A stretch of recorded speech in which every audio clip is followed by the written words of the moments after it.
Bonsoir à toutes et à tous et bienvenue à cette grande édition de Journal Magazine de ce dimanche 1er mai consacré aux travailleurs. Une journée célébrée de différentes façons à Kinshasa. Vous verrez les images dans la première partie donc de cette édition.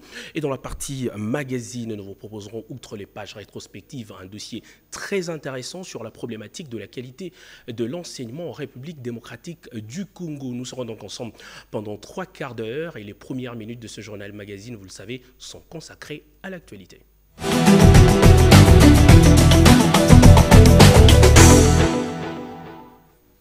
Bienvenue au 20h, le MAG. Elle aura tenu toutes ses promesses. La conférence interprovinciale Grand Katanga, Grand Kasaï a bien offert aux uns et aux autres l'opportunité de se parler comme de frères, l'unité et la cohésion nationale, ou encore la préservation d'une cohabitation pacifique entre les communautés katangaises et kassaïennes sont là quelques recommandations issues de cette conférence clôturée hier par le chef de l'État Félix-Antoine Tshisekedi, Chichi Mbita, Rufin Gombole, Benjamin Moulamba et Kibambe Somwe, nos propres reportages.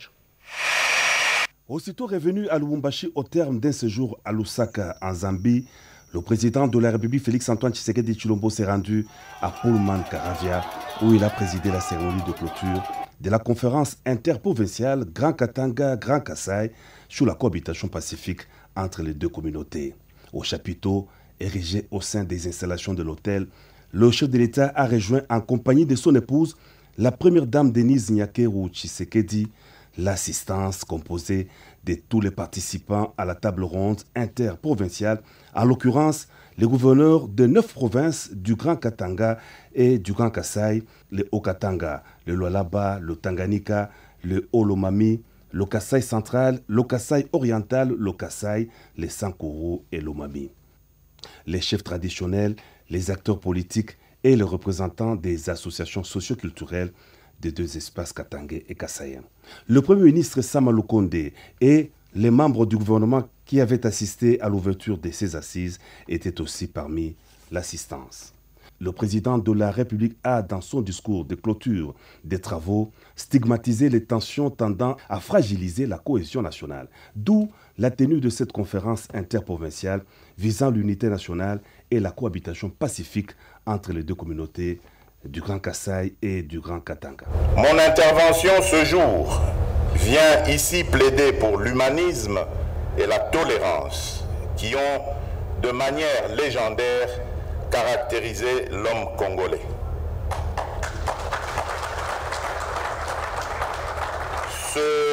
Ce plaidoyer se veut en outre responsable dans la mesure où il invite chacun de nous au respect de son prochain, des us et coutumes, mais par-dessus tout, au strict respect des lois de la République et à la non-perturbation de l'ordre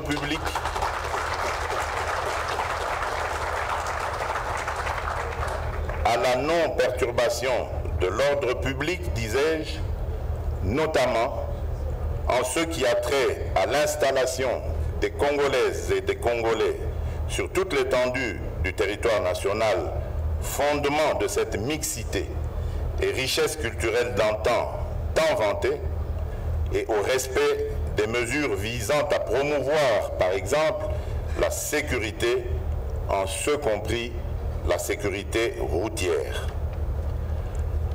Enfin, cette adresse vient nous interpeller sur la puissance des mots et de leur responsabilité dans la construction d'un vivre ensemble et d'une identité que nous voulons renouveler pour un Congo meilleur. À cet égard, j'entends attirer l'attention des leaders politiques, des responsables religieuses et autres forces vives de la nation sur le rôle leur dévolu dans la construction de cette unité souvent sapée par les ambitions des uns et des autres.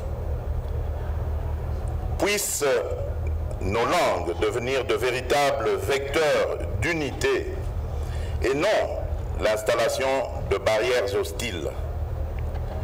Nous sommes un même peuple, une seule et même nation, une nation qui continue de faire l'objet de menaces sur son intégrité et son patrimoine national, mais une nation que nous avons le devoir et la mission de protéger pour assurer un meilleur avenir aux générations futures. Préservons notre unité, notre solidarité et notre intégrité nationale.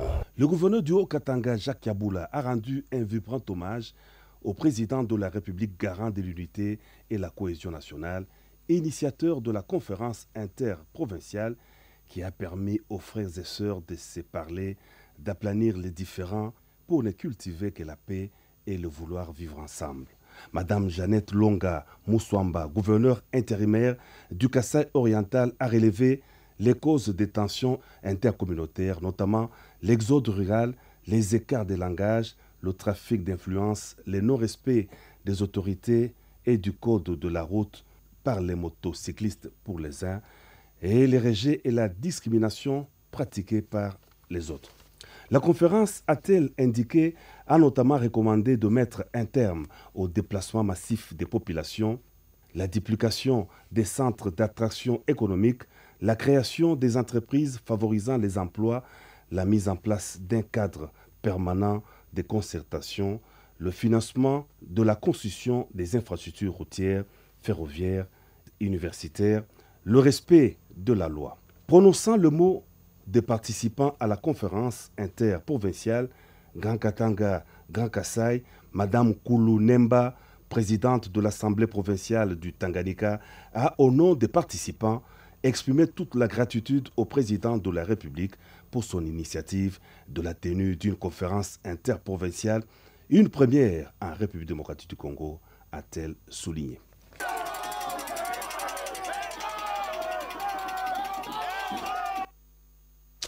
Et le chef de l'État qui a clôturé ces assises de Lubumbashi le samedi revenait d'un séjour de travail en Zambie. Avant de quitter Lusaka, le président Félix-Antoine Tshisekedi avait, comme lors de chacune de ses déplacements à l'extérieur du pays, rencontré la communauté congolaise de Lusaka, occasion pour ce compatriote de lui soumettre leurs préoccupations. Claude Mbouy, bienvenue Kabamba, Didier Mayambou et Guilain Kabalundi étaient sur place. C'est un tonnerre d'applaudissements qu'a reçu le couple présidentiel samedi lors de son entrée dans cette salle polyvalente de l'hôtel Taj Pamodi, remplie de compatriotes établis en Zambie. Le président de la République est venu à leur rencontre. Après les mots de Madame l'ambassadeur sortant de la RDC en Zambie, ses compatriotes représentant des diverses organisations ont fait part au chef de l'État de leurs multiples préoccupations. Muni d'un stylo et d'un calepin, Félix-Antoine Tshisekedi Tshilombo a pris des notes et les a écoutés attentivement. S'agissant des préoccupations relatives à leur situation socio-professionnelle, le président de la République a fait savoir qu'elles figureront sur la table des discussions lors des prochaines rencontres avec son homologue zambien. Il a par ailleurs invité ceux de compatriotes qualifiés à regagner le pays pour apporter notamment leur contribution à son développement et notamment au programme qui lui tient tant à cœur, celui du développement à la base des 145 territoires. Autre appel lancé faisant référence à la table ronde en cours dans le Grand Katanga au sujet des tensions entre communautés, c'est celui du vivre ensemble. Tout Congolais doit se sentir chez lui partout au Congo, a indiqué le président de la République. Nous sommes tous enfants du Congo, filles et fils du Congo. Nous devons vivre avec ça à l'esprit. Ne vous laissez pas distraire par les discours des politiciens, parce que chaque fois que les élections approchent, vous voyez des politiciens véreux qui n'ont pas de projet à présenter au peuple, qui n'ont pas de discours et qui vont maintenant dans la manipulation pour dire voilà, il faut que telle communauté soit chassée. Ça n'a pas de sens. Le Congo, ou plutôt le Congolais, a le droit de vivre partout au Congo. C'est la maison de tout Congolais.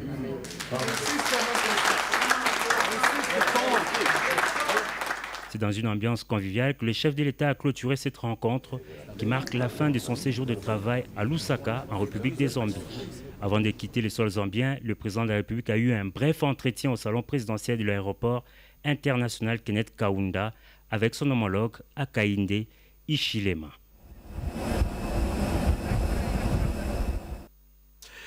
Si travailler est un droit pour certains, il est devenu un privilège pour d'autres. Plusieurs communautés du monde réfléchissent en ce 1er mai sur les conditions de travail. À Kinshasa, plusieurs travailleurs se sont retrouvés au Pullman Hotel autour du vice-premier ministre de la fonction publique Jean-Pierre Liaou pour évaluer les efforts consentis dans l'amélioration des conditions de travail au pays. Cédric Kenina. Un 1er mai pas comme les autres, sous les signes d'une nouvelle ère qui s'ouvre dans le monde du travail en République démocratique du Congo. Promouvoir l'emploi et les travail décents dans un monde en mutation, cette thématique de la Journée internationale du travail est réellement le reflet de la nouvelle dynamique insufflée par le chef de l'État Félix Antoine Tshisekedi dans l'amélioration des conditions de travail et les sociales des travailleurs. Un processus qui va du dépôt des cahiers de charges par les représentants du personnel du secteur public en 2021 et qui a trouvé du répondant par la mécanisation de près de 22 800 agents et plus récemment l'amélioration des conditions salariales comme l'a démontré noir sur blanc les vice-premiers ministres, ministre de la fonction publique, Jean-Pierre Liaou, représentant le Premier ministre à cette activité. Je suis parfaitement d'accord sur le fait que les travailleurs de notre pays méritent davantage de protection, méritent davantage de couverture, méritent davantage un regard généreux de la part de l'État. Mais je foi en la RDC, je foi en notre volonté, en notre capacité à faire de notre pays le plus beau pays du monde. Et oui, chacun doit jouer sa partition, a souligné les patrons de l'administration publique. La ministre de l'Emploi, Travail et Prévoyance sociale, Claudine Dossi, a remercié le chef de l'État pour son accompagnement aux assises du Conseil national du travail avant de laisser la place à l'intersyndicale qui salue les efforts consentis par le gouvernement dans l'amélioration des conditions sociales des travailleurs et des efforts qui doivent être poursuivis. Et pendant ce temps, les travailleurs de la société de transport au Congo Transco, eux, se ressourçaient physiquement pour mieux servir la population dès les premières heures de la semaine qui s'annonce. Ils ont parcouru quelques kilomètres de marche en compagnie du ministre de Transport, Chérubin Okende. Tony Djouma, Souzingue, reportage. Ils sont fiers de servir la nation congolaise par leur travail. Les agents et cadres de la société Transport au Congo ont célébré la fête du travail à travers une marche de santé sous le signe de l'unité pour un bon rendement dans leurs tâches quotidiennes. Partis de la place Kitambo Magasin pour chuter à la place de la gare centrale, les agents et cadres de Transco ont été surpris par la présence du ministre de Transport, Voies des Communications, Chérubin Okende Senga, qui est venu témoigner son soutien à tous ces travailleurs qui prennent de plus en plus conscience dans l'exercice de leur métier. Mokonzi Amboka, asi ala kisingai vision naye. Transco esengeli etika obe na kisasa te. La vision du chef de l'État est de voir les bus Transco être déployés partout en République démocratique du Congo. Nous avons déjà envoyé des bus dans la province de l'Ituri et celle de l'Équateur. Je vous encourage à tenir compte de la grandeur de Transco.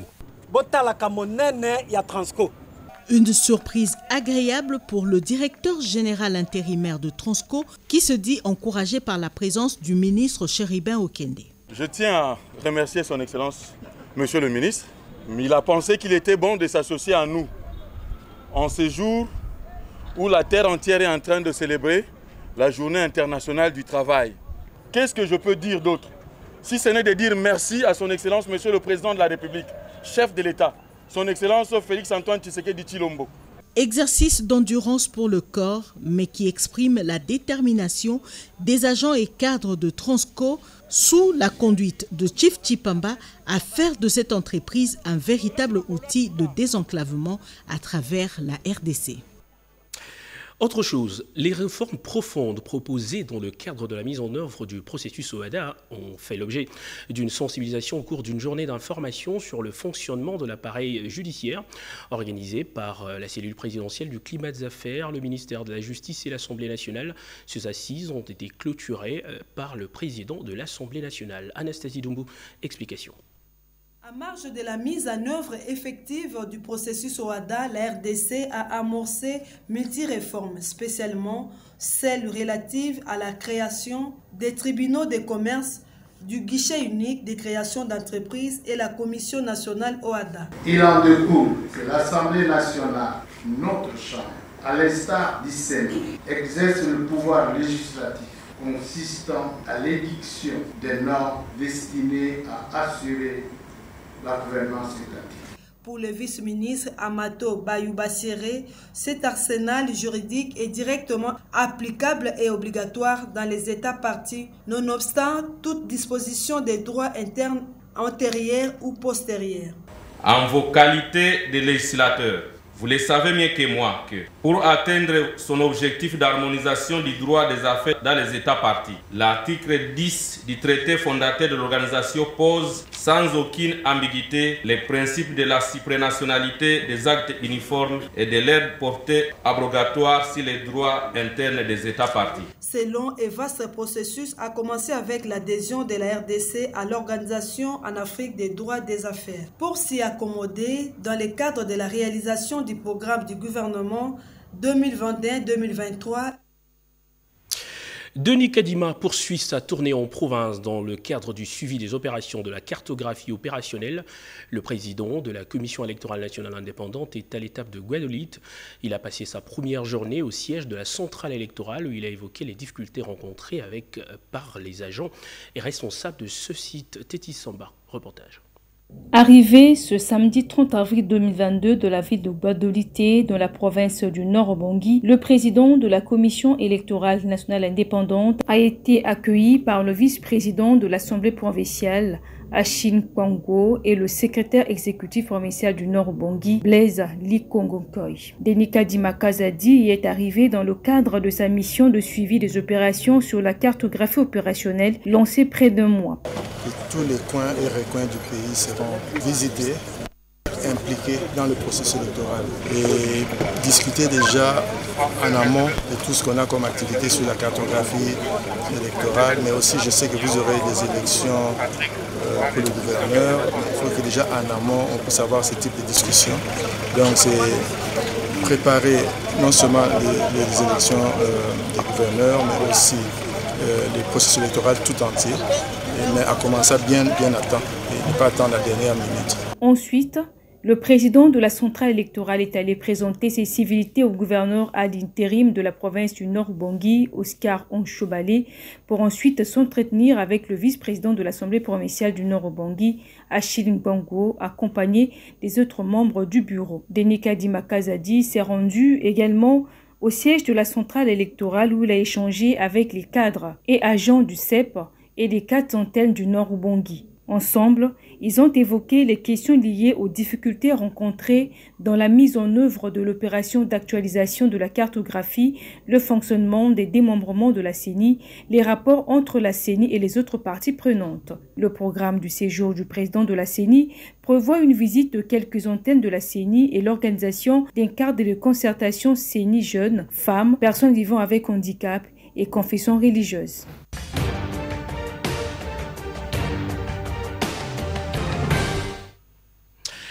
Entre Kinshasa, Lubumbashi et Lusaka en Zambie, le chef de l'État a déployé plusieurs activités cette semaine. La toute dernière, vous le savez, c'est la clôture de la conférence interprovinciale de Lubumbashi. Voici un résumé de la semaine du président avec Pierre Kebambeso Moïsa. Les Louchoises et Louchois se sont mobilisés depuis la matinée de mercredi 27 avril pour accueillir chaleureusement le président de la République Félix Antoine Tshisekedi Tshilombo qui effectue une visite de travail à Lubumbashi. Un séjour pas de tout repos dans les chefs-lieux de la province du Haut-Katanga où le chef de l'État déploie d'intenses activités. Aussitôt arrivé, le président de la République a présidé une réunion du Conseil provincial de sécurité. Assurer, garantir la paix, la sécurité à tous les citoyens et à toutes les communautés vivant dans les Haut-Katanga a été la recommandation du chef de l'État, commandant suprême des forces armées de la RDC et de la police nationale au Conseil provincial de sécurité. Le président de la République Félix Antoine Tshisekedi Tshilombo a aussi eu des entretiens avec les chefs traditionnels du Grand Katanga et du Grand Kasaï. Les autorités traditionnelles de l'espace Grand Katanga ont présenté au chef de l'État leurs doléances relatives notamment au comportement de certains membres de la communauté kassaïenne se manifestant par le non-respect des us et coutumes locaux et les refus d'intégration. Les deux communautés katangaises et kassayennes ont toujours vécu en parfaite harmonie depuis des décennies, a pour sa part souligné le grand chef Lemba Lemba, citant des fils du Kasaï qui ont occupé des postes importants, notamment de président délégué général à Lubumbashi.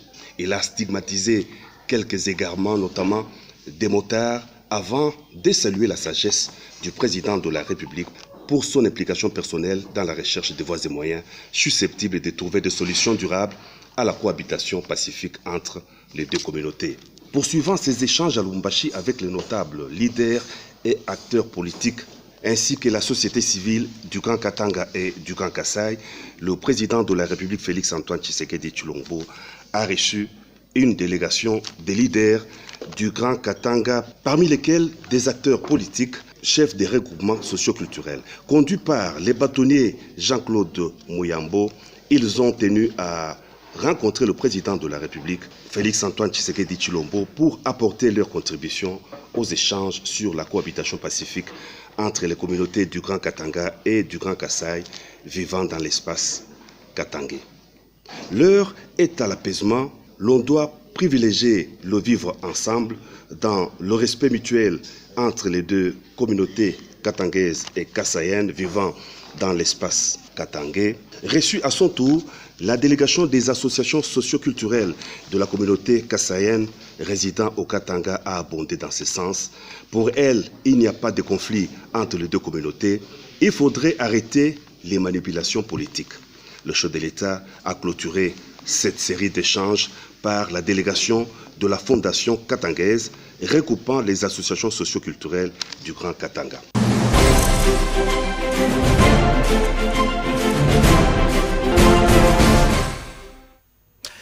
La vie est partagée par plusieurs Congolais. La qualité de l'enseignement dans le pays est en baisse.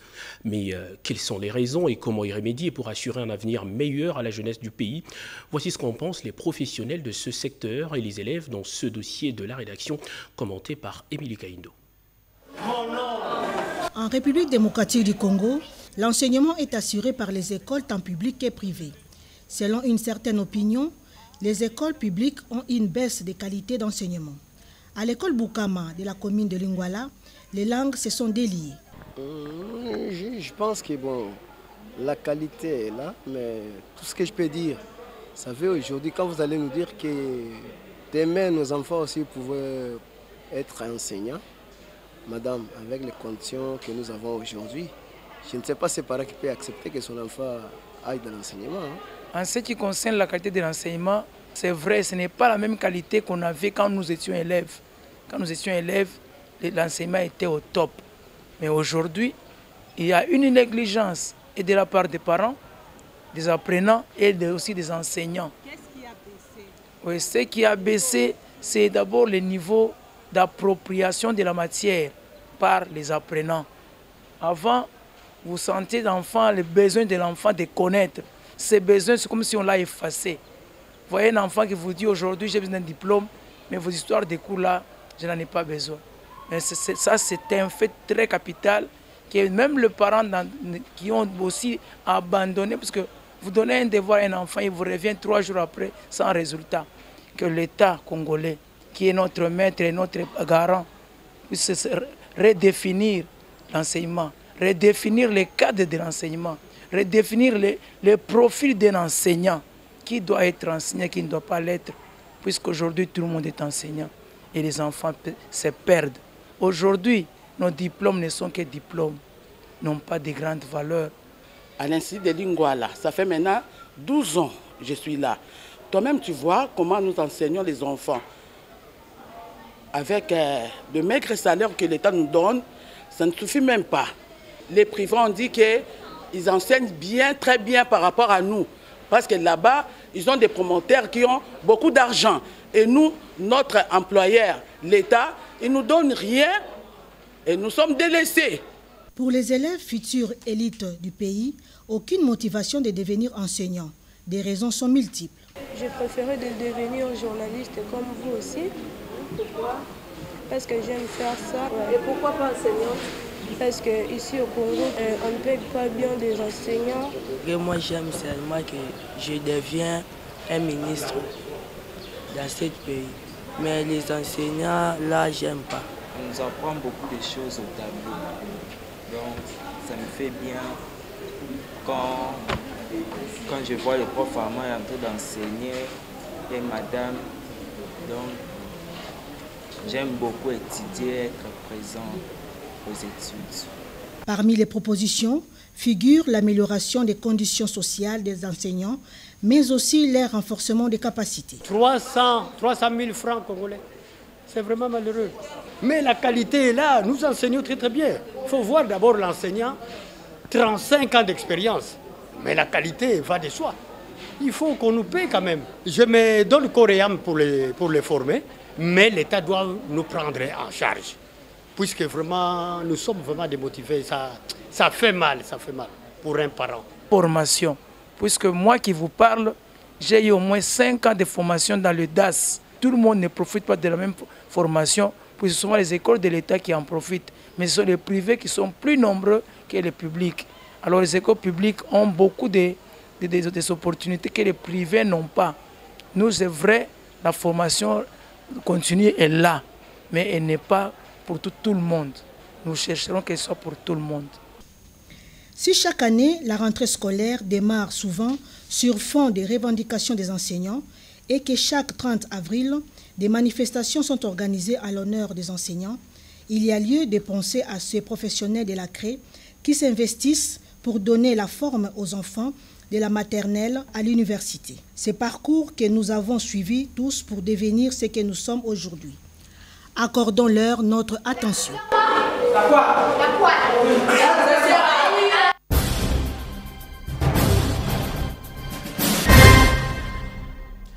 Un pas va être franchi dans le processus d'identification de la population congolaise. Le Premier ministre Sama Lukonde a signé une série de décrets, notamment celui relatif à l'attribution de cartes d'identité.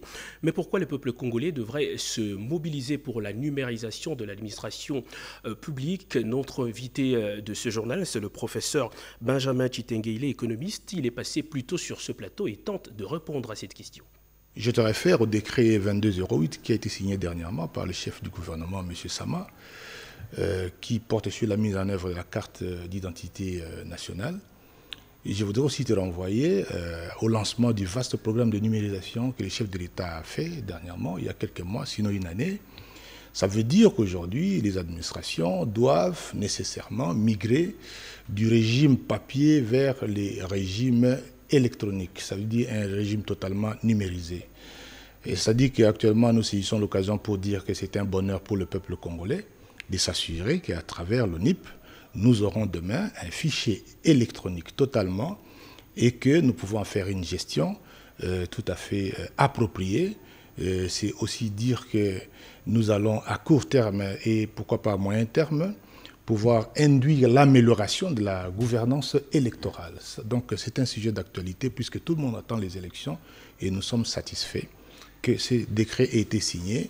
Et donc ça ne s'arrête pas là, il faut tirer la sonnette d'alarme de sorte que les autres administrations, entités et services publics, même privés, puissent embrasser la vision du chef de l'État qui consiste à numériser l'économie en général et pourquoi pas tous les services et les administrations de l'État. Et puisque vous parlez des administrations publiques, y a-t-il des cas que vous considérez comme étant des réussites, des cas qui sont assez performants dans le processus de numérisation? Oui, il y en a. Vous savez, je peux vous dire avec beaucoup d'honnêteté que les régies financières constituent une réussite pour le moment. Vous savez, c'est le cas par exemple de la DGDA qui a lancé un processus de réforme et de modernisation depuis 2002. Si vous allez à la DGDA aujourd'hui, vous allez voir, elle est dotée de l'outil informatique dans tous les bureaux. Vous allez vous rendre compte que la DGDA a un système de connectivité en interne qui fonctionne parfaitement bien. Et aussi, à travers les guichets uniques, la DGDA est connectée avec les autres services de l'État. Et même au-delà, la DGDA est un service de l'État qui a un système informatique qui est connecté aux douanes des administrations sœurs qui sont tout le long de la frontière, des frontières nationales. La Zambie, la Tanzanie, le Kenya, l'Ouganda, le Rwanda, Burundi. ont des systèmes informatiques douaniers qui sont connectés, interconnectés avec celui de la DGDA. Donc ça, c'est une réussite. Dernièrement, ils ont fait le lancement du site pilote de Loufou. Il y a un dispositif informatique impressionnant. Je crois que sous le leadership de Mme Kawanda Walwam Jeanne Blandine, qui dirige actuellement, le Loufou sera demain un point frontalier important qui va générer des recettes énormes pour le compte du Trésor public. Donc il y a également les télécommunications. Il y a aujourd'hui des institutions bancaires qui ont vraiment numérisé. Vous pouvez avoir l'argent aujourd'hui partout, sur la rue, sur les distributeurs. La bancarisation n'était pas un échec. Donc nous tirons la sonnette d'alarme pour appeler les autres administrations, entités, quels que soient les secteurs, à pouvoir se lancer dans cette vision du chef de l'État, de sorte que notre pays puisse, n'est-ce pas, s'assurer de son développement intégré dans les jours à venir grâce à la numérisation, parce qu'elle présente beaucoup d'avantages. Alors la numérisation va vous permettre de pouvoir stocker vos informations correctement sur des supports informatiques. Toute une bibliothèque de 4-5 maisons, c'est sur un support informatique. Vous pouvez archiver correctement, vous pouvez structurer cet archivage, vous pouvez transposer ces informations sur des logiciels plus importants, pourquoi pas dans des bases de données qui sont assis sur des protocoles sécurisés. Et donc, vous pouvez accélérer votre processus de traitement de l'information. Vous pouvez en faire ce que vous voulez. Assurer la production agricole, c'est la seconde tâche des militaires après la défense de la patrie. Depuis quelque temps, on parle de la redynamisation de l'industrie militaire congolaise. Le ministre de la Défense, qui était à la ferme militaire de Mabana, a présenté la première récolte de tonnes de maïs. Jojo Ndibo. En temps de paix, l'armée est appelée à produire. C'est dans ces contextes qu'il faut placer l'idée de la redynamisation de l'industrie militaire initiée par le chef de l'État, Félix Antoine Tshisekedi Tshilombo, dans le cadre de l'autonomisation alimentaire des FARDC. Le ministre de la Défense nationale et des anciens combattants, le docteur Gilbert Kabanda Kourenga, a mis ses jours à profit pour procéder à la récolte de maïs à la ferme militaire des Mabana, située à 107 km du centre-ville Kinshasa, plus précisément au plateau des Bateke. Nous sommes là dans la commune de Maluku. Tout a commencé par le mot de bienvenue du général-major Assoumani Issa Marcelin, commandant corps logistique. La vice-ministre de la Défense, Séraphine Kiloubou-Koutouna, a dans son mot rendu un vibrant hommage au président de la République. Nous avions labouré 300 hectares, mais la mendicité des moyens ne nous a pas permis de tout valoriser jusqu'au bout. C'est ici, une fois de plus, une occasion pour moi de remercier son Excellence, Monsieur le Président de la République, Félix Antoine Tshilombo, pour sa vision et la matérialisation du social des militaires et de ses dépendants. S'en est suivi la visite d'un échantillon symbolique de quelques stocks de maïs exposés dans différents entrepôts. Juste après, le ministre a visité les champs, les étangs de la ferme des Mabana. Nous devons donc faire la guerre en temps de guerre, mais aussi, et en temps de paix, faire la production. Et cette production a plusieurs volets. Sur les 100 hectares déjà aménagés, dont 50 vont contenir la patate douce et les 50 autres les maniocs. Sur place s'effectue également la pisciculture et l'élevage. On reste un tout petit peu dans ce secteur. Les agriculteurs exploitants sur le site de Mongata sont sûrement déjà en train de palper les premiers progrès décisifs de l'agenda de la transformation agricole de la République démocratique du Congo. On parle depuis ce week-end de la mécanisation de l'agriculture et de l'usine de transformation de manioc. Le directeur général de l'Institut international d'agriculture tropicale, ITA, qui accompagne ce projet, le docteur Interania, était sur place pour constater ce fait. José Baïtouambo, commentaire. La transformation agricole de la République démocratique du Congo, initiée par le chef de l'État, Félix Antoine Tshisekedi Tshilombo, entre dans sa phase décisive grâce à l'appui de partenaires techniques du gouvernement. Les travaux lancés il y a un mois sur le site de Mongata, avec l'assistance de l'Institut international d'agriculture tropicale, IITA, ont abouti à l'optimisation de la mécanisation de l'agriculture et celle de l'usine de transformation de la base agricole Des résultats qui répondent aux objectifs assignés, a rassuré le directeur général de l'IITA en visite de terrain. Nous pouvons avoir, avec des techniques de base, à peu près 20 à 30 tonnes par hectare.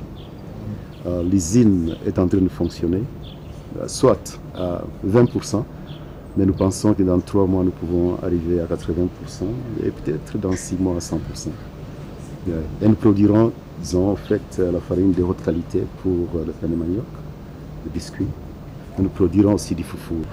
Mais nous sommes en train, disons, effectivement, nous avons une équipe qui est composée, disons, des experts qui font le tour des marchés. La production est déficitaire et nous pensons qu'avec ces étendues de terre, d'ici 6 mois, une année, nous pourrons inonder le marché.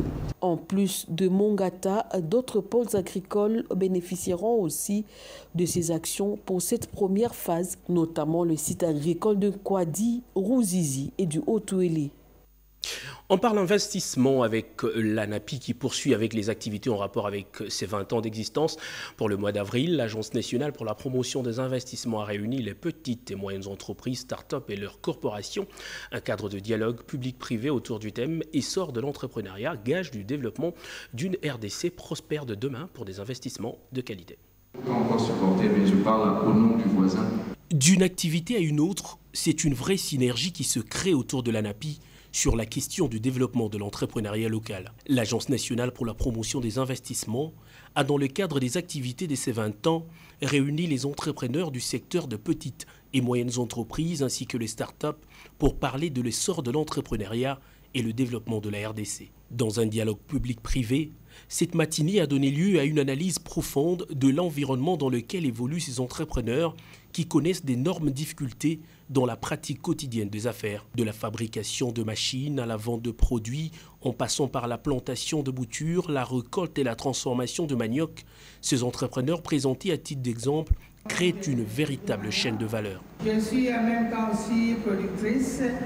J'ai fait aussi les jus de fruits, je fais les jus de tangawizi. Le DG de l'ANADEC, celui de l'ANAPI et de l'ARSP ont à tour de rôle lancé un appel aux entrepreneurs pour la formalisation de leur structure afin de bénéficier des avantages leur proposés par l'État. Nous devrions analyser ce qu'on appelle l'environnement des investissements. Est-ce que l'environnement des investissements permet un essor de l'entrepreneuriat? Avons-nous le capital humain qu'il faut? Avons-nous les outils pour faire en sorte que l'entrepreneur puisse se mettre en place? Nous avons donc vu qu'il y a de la place pour les entrepreneurs. 95% sont dans l'informel. Et donc, l'importance du message aujourd'hui, c'est de demander à ces entreprises, revenez dans le formel. Vous serez éligible à ce cadre que l'État congolais a mis en place. Ce cadre, ce sont des facilitations. L'épineuse question de l'accès au crédit a été présentée, mais on a présenté le fonds de garantie. À leur tour, les présidents de la COPEMECO, de la FENAPEC et de l'association de femmes chefs d'entreprise ASOF ont, aux côtés de leurs membres, plaidé pour l'accroissement des avantages leur accordés, tout en reconnaissant les responsabilités qui sont les leurs dans le développement du pays.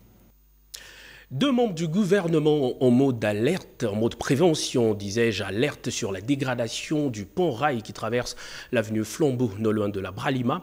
Le ministre de Transport et son collègue de ZTPR évoquent une destruction pure et simple de ce pont dans un futur proche, mais disent attendre encore des techniciens la meilleure formule pour éviter de déranger fortement la circulation pendant les travaux. Érudis Kitoto, explication. Une situation aux allures inquiétantes. Ce pont jeté sur le réseau ferroviaire Ndolo-Kitambo risque de faire des dégâts si l'on n'y prend pas garde. Dégradé complètement et envahi par des constructions anarchiques, ce pont sera dans un premier temps démonté comme mesure préventive. Même s'il est vrai que ça fait déjà un bout de temps que le train ne passe plus ici, mais aujourd'hui, il constitue une menace, un danger pour les usagers de la route. C'est pourquoi nous avons estimé nécessaire de venir ici et de prendre les mesures qui s'imposent. Nous sommes en concertation effectivement avec mon collègue des transports et la première mesure qui s'impose à nous, c'est qu'il faut d'abord parer au plus pressé en sécurisant notre population. Et pour cela, il faut absolument que ce pont soit démonté.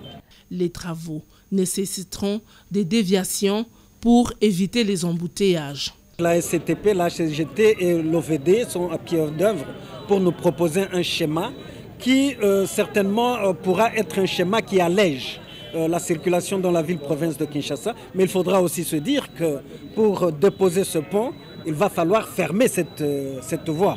Donc on aura des désagréments, mais vaut mieux accepter la médication d'un médecin, qu'on puisse vous donner la piqûre pour que demain vous puissiez guérir. Le projet de réhabilitation du train urbain de Kinshasa programme d'intégrer cette partie du patrimoine de la SCPT. À chacun son apport pour mettre fin à l'insécurité dans la partie est du pays. Un cinéaste itourien vient de présenter un documentaire sur la situation sécuritaire dans sa province. Une manière pour lui de sensibiliser les groupes armés à taire les armes et à cultiver la paix. Regardez. Les actions menées par les forces armées pour restaurer la paix en cette période de l'état de siège en Ituri, les différentes couches socio-professionnelles de la province entrent également en action pour interpeller la conscience de l'opinion tant nationale qu'internationale sur les drames vécus par les populations de l'Est de la RDC. C'est le cas du cinéaste Richard Tumito qui a présenté ce samedi 30 avril à la communauté universitaire de Shalom son documentaire réalisé en 2021 intitulé « Machine à tuer ». Personne n'ignore que les deux provinces en particulier traversent un moment difficile d'insécurité. Et puis les efforts fournis par l'État et d'autres partenaires, c'était évident de faire ce documentaire et montrer au monde ce qui se passe chez nous. Occasion pour le vice-gouverneur de l'Ituri, le commissaire divisionnaire Alonga Boni Benjamin, d'appeler la population iturienne à la culture de la paix. L'Ituri a l'avantage d'être la main, parce que l'Ituri a 5 territoires. Nous avons Aro, nous avons Irumu, nous avons Djougou, nous avons Mahagi, nous avons Mambasa. Les 5 territoires font la province de l'Ituri. Et la combinaison des 5 territoires vous donne un coup de poing.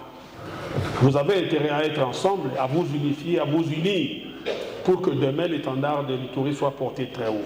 Cette initiative de paix saluée par les participants.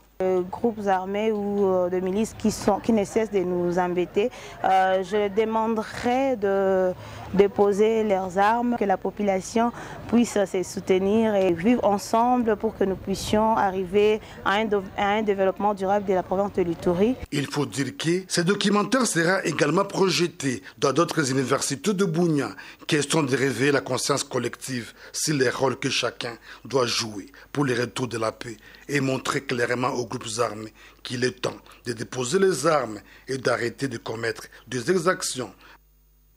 Voix et leadership de femmes, c'est ce projet dont les actions ont été présentées au cours d'un point de presse. Ces femmes de la VLF ont formulé quelques recommandations pour le bien-être de femmes congolaises, recommandations reprises dans ce reportage de Rodépanda. Retraite d'évaluation des activités menées pendant 3 ans, c'est ce vendredi 29 avril 2022 que le partenaire du projet Voix et leadership des femmes VLF, venus des 6 provinces, à savoir Chopo, Tanganyika, Équateur, Sud Kivu, Congo central, Kasaï central, Kinshasa, ont procédé devant les bailleurs de fonds à la présentation des grandes réalisations accomplies sur terrain. Ces experts de VLF ont également formulé quelques recommandations. Au président de la République, champion de la masculinité positive, de poursuivre sa vision de promouvoir les droits fondamentaux des femmes et des filles. Aux 2 chambres du Parlement, de renforcer les mesures législatives à travers l'examen et le vote de la loi électorale nécessaire pour assurer une représentation paritaire hommes-femmes assortie de sanctions pénales lors de l'établissement des listes de candidats par les partis et regroupements politiques. Adopter une loi spécifique incriminant les violences domestiques sur toute l'étendue du pays. Aux cours et tribunaux, de décourager l'impunité des auteurs de violences basées sur le genre et violences sexuelles, y compris les violences domestiques à travers les sanctions. Aux partenaires techniques et financiers, ainsi qu'aux missions diplomatiques, d'appuyer le gouvernement et la société civile afin de poursuivre la lutte contre la discrimination faite à l'égard de la femme et de la jeune fille. VELEF, projet financé par les Affaires mondiales du Canada et exécuté par le Centre Carter, vise le renforcement des droits fondamentaux des femmes. Les sécuristes et agents de la Croix-Rouge au premier rang au moment de drame et des situations de crise sensibilisent les populations congolaises sur les idéaux et valeurs humanitaires. Ils étaient dans quelques coins du pays. Voici leur parcours en images et commentaires. Dans sa mission de prévenir les maladies et en sa qualité d'auxiliaire de pouvoir public dans le domaine humanitaire, la Croix-Rouge s'était engagée dès les premières heures à accompagner l'État congolais dans la riposte contre la COVID-19. Prêchant par l'exemple, la délégation de cadres et volontaires sécuristes de la Croix-Rouge sous la conduite de leur président national Grégoire Matesso se sont fait vacciner au site de vaccination de la place des évolués du 24 novembre dans la commune de la Gombe. Nous appelons tout le monde de venir volontairement se faire vacciner pour prévenir l'éventuel cas de maladie. Une autre sensibilisation est celle lancée par le président de la Croix-Rouge Kinshasa. Julien Pouississi a donné le go à l'expo diffusion à grande échelle. Cette activité a pour objectif de sensibiliser la population sur les maladies à main sale, le paludisme, la COVID-19, les dons bénévoles du sang, l'assainissement des avenues et parcelles, la vulgarisation des idéaux et valeurs humanitaires. Nous sommes dans les services des urgences. Surtout, il y a une épidémie qui apparaît quelque part. Nous devons lancer les volontaires rapidement à pouvoir sensibiliser la population. Il ne faut pas laisser un temps vide parce que les problèmes de maladies de mains sales est permanent. Nous devons être aussi permanents. Dans son mot de circonstance, le secrétaire provincial de la Croix-Rouge Kinshasa, Michel Wandou, a souligné que cette activité sera menée chaque dernier vendredi du mois dans les 3 communes Kinshasa, Barumbu, Lingwala, par les 6 divisions communication, engagement communautaire et redevabilité, santé communautaire, gestion de risques de catastrophe et développement organisationnel. Après le Rendons-nous à présent dans le Kasaï, précisément dans le territoire de Chikapa, qui a désormais un nouveau chef coutumier. Son intronisation est intervenue il y a quelques jours. Images et commentaires. L'ambiance des grands jours de fête était au rendez-vous ce dimanche 24 avril au village Matemo, groupement portant le même nom. Nous sommes dans le secteur de Bapende, territoire de Chikapa.